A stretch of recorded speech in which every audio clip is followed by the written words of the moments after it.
Hey friends, it's Lisa. Welcome and thank you for watching another one of my videos. Today is my week 7 2021 review where I just talk about the highs and the lows of the week that I had before going to the next week. So this first one is a highlight and I didn't even know about it until about 10 minutes ago. But I have reached, according to my YouTube analytics page, I've reached 251 subscribers. So I know that is not a lot, but as a person who is a very small creator on YouTube, every single subscription and follower, you know, matters. And so, you know, I was like, I'm tearing up already. It's like, I try not to look at it because it's not like the end of the world. It doesn't really, I mean, it does mean a lot, but I was like hovering at like just under 250 for like 9 months, for 6 months, for like a very long time. It felt like a very long time. And one day I reached 250 and then like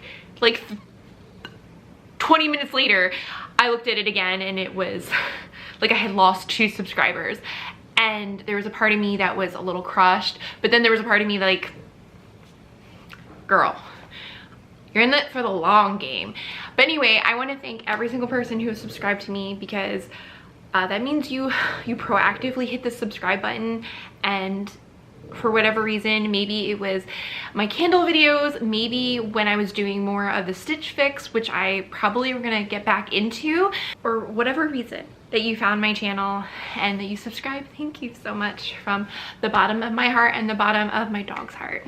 Okay, so the next thing, I want to shout out the like unsung heroes that came into my life this week. One, the snow removal crew in my neighborhood. They have been phenomenal. We have had 3 weeks where we've had snow for like 1 or 2 days and then nothing, and then snow 1 or 2 days, and now my nose is starting to run because I teared up a little bit. Anyway, the snow removal crew people have been amazing. And I actually saw them outside the other day and they might have thought I was weird, but I walked over to them. There was like 3 guys kind of taking a break and I just said, hey, hi. And I don't like talking to people. I mean, I talk to cameras, but like in real life, talking to people generally is not my forte. But I just walked over to them and I just said like, hey, hi, you know, I live, here, and I just want to thank you so much because for all your hard work. Like, this is amazing. Because they do, I live in a condo association. They come, my steps are clean, my walkways are clear, our streets are clear, and that's amazing. And I never had that before. So I thanked them. So that was one thing. The other thing was, I know that I have been talking a lot over the last 2 weeks about my back, which has not been a highlight, it's been a low light. My back is feeling better for the most part, except it keeps like twinging, which that's not fun. But I want to shout out the people at my doctor's office because previously I've told you how they kept trying to call to get authorization for my spinal MRI, which is what my doctor was recommending. So they called me in the middle of the week and they said, hey, we've been trying to call the third party. So there was like the insurance company. And then when I called the insurance company to be like, hey, my provider keeps calling you and no one's answering. And they're like, here's the number and the website for the third party company, which, okay, great. So I shared that information with my doctor's office.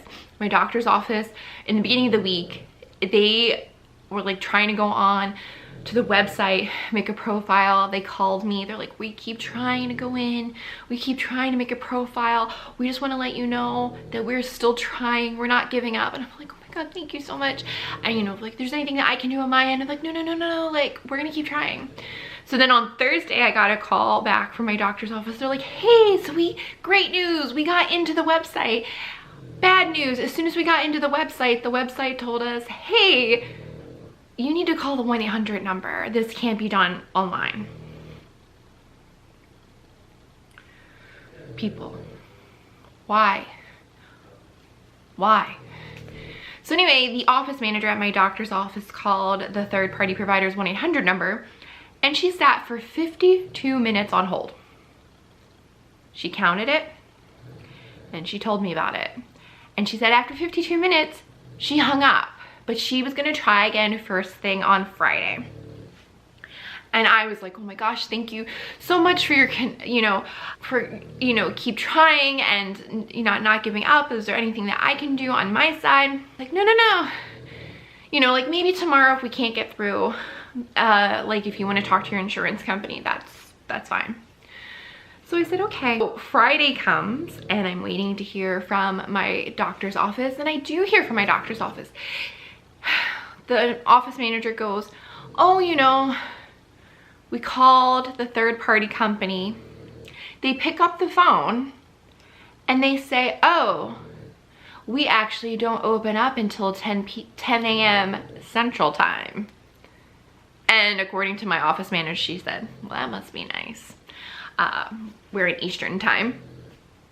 So that would be 11 a.m. Eastern Time. She had meetings starting at 11, and she said, I will call as soon as I get out of that meeting. So she calls, she can't get through, like infinite hold. So she goes back and she's like, I'm gonna try the insurance company again, just because. She tries the insurance company, the provider number, and she gets in. And instantly they're like, we decline it. We decline the spinal MRI. She's not getting one.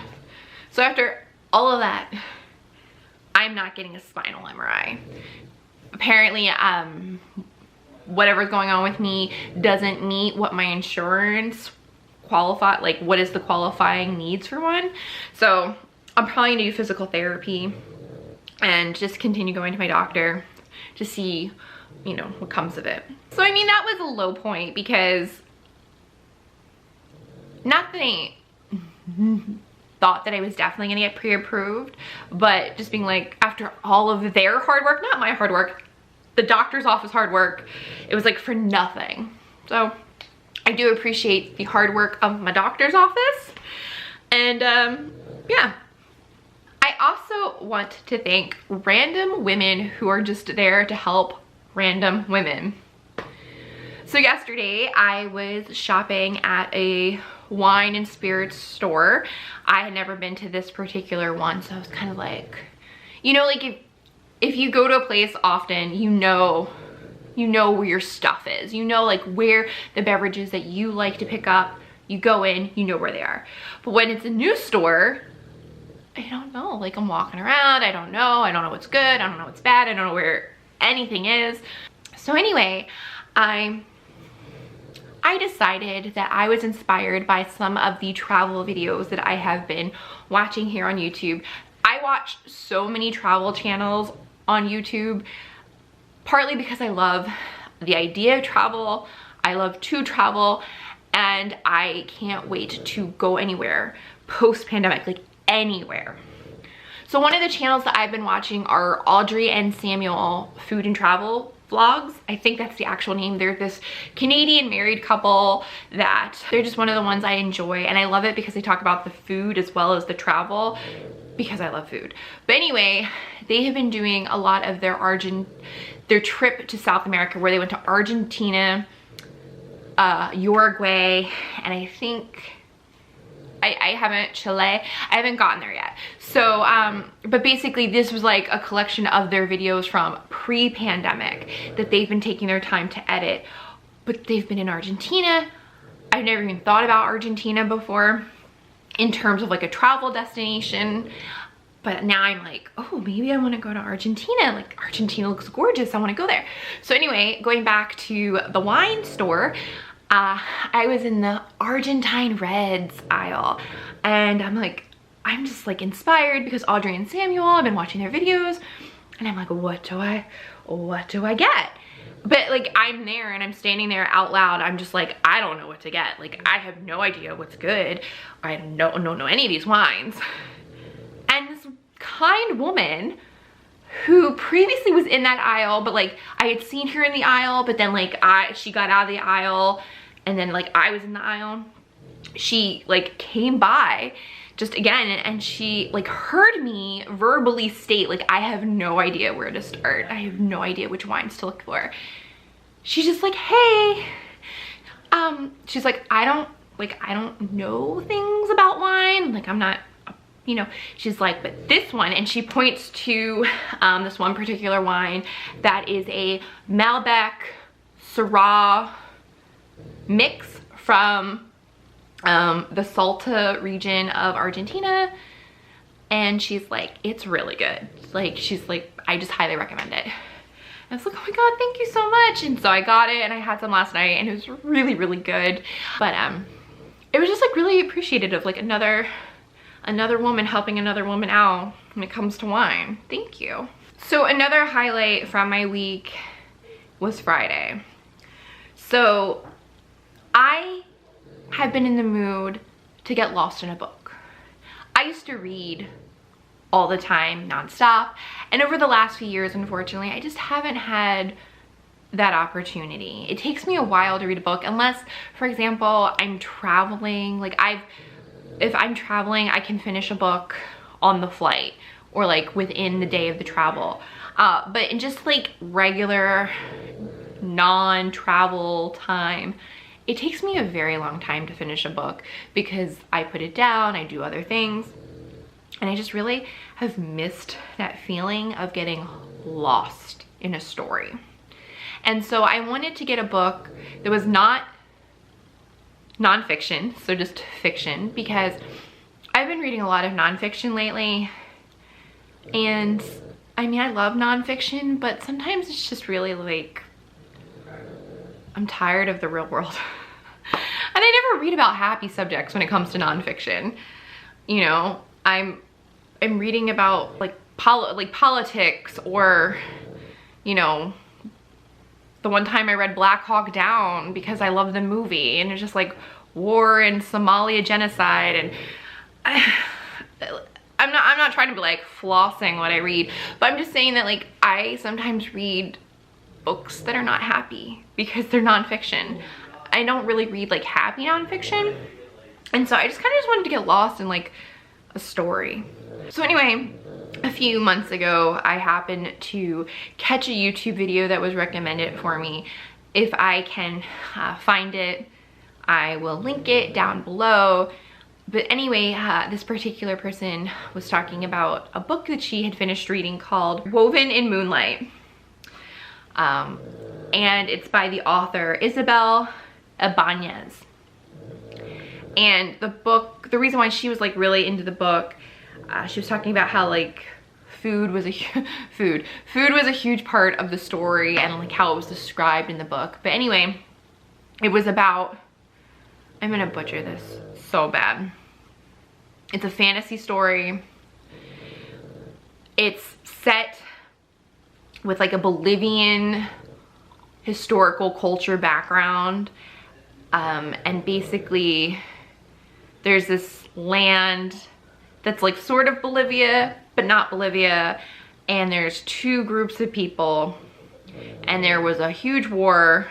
Anyway, sorry, I'm like, I should have written down notes. I don't have notes, I apologize. But there's basically the heroine, the protagonist, she goes and she's living with the enemy for a while. She's supposed to marry the king of the enemy group, and while she's there she gains an appreciation for their culture, and she sees that her group may have not been so innocent. And anyway, it was like, it was interesting, it was fun. But anyway, the point of what I'm trying to make is that I bought the book on my Kindle at 8 o'clock on Friday night, and I laid in bed and I read it straight through until 12:30. I finished, I looked at the clock on my Kindle at 12, it was like 12:29 when I finished the book. I just finished it.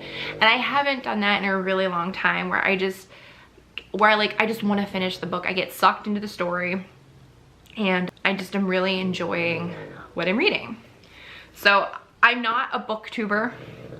If you don't know what that means, that's the segment of YouTube that they talk about books. I'm not part of that community, so that's why I'm doing a horrible job explaining this book. But yeah, I read it in one sitting, other than like getting up to get sips of water a couple of times. But yeah, that's what I did on Friday night, and I loved it because I just haven't done that in a really long time, and it just felt so good to just read a book.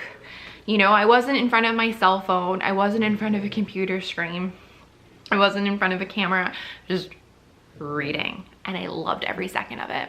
So I've had a pretty nice week when I think about it. I mean, personally, here in my neck of the woods, we've been very fortunate. We had snow, but nothing like the situation in Texas.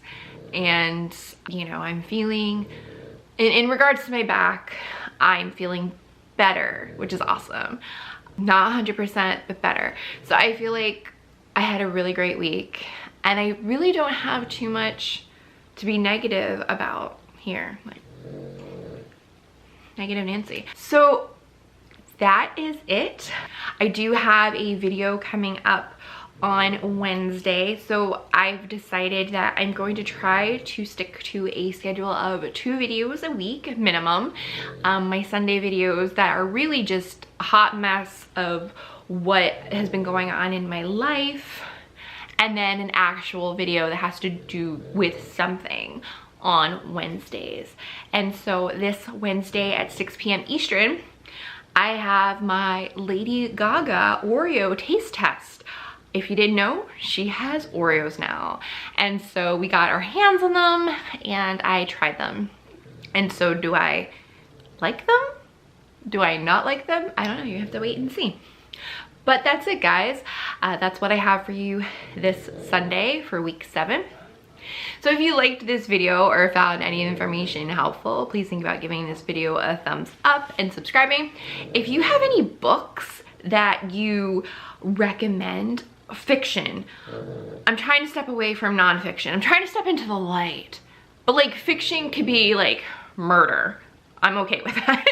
But I just kind of want to like get lost in stories. So if you have any kind of books or anything to recommend, please leave them in the comments. I'd greatly appreciate it. But that's it, and until next time, guys, I hope you all stay well and stay safe. Bye.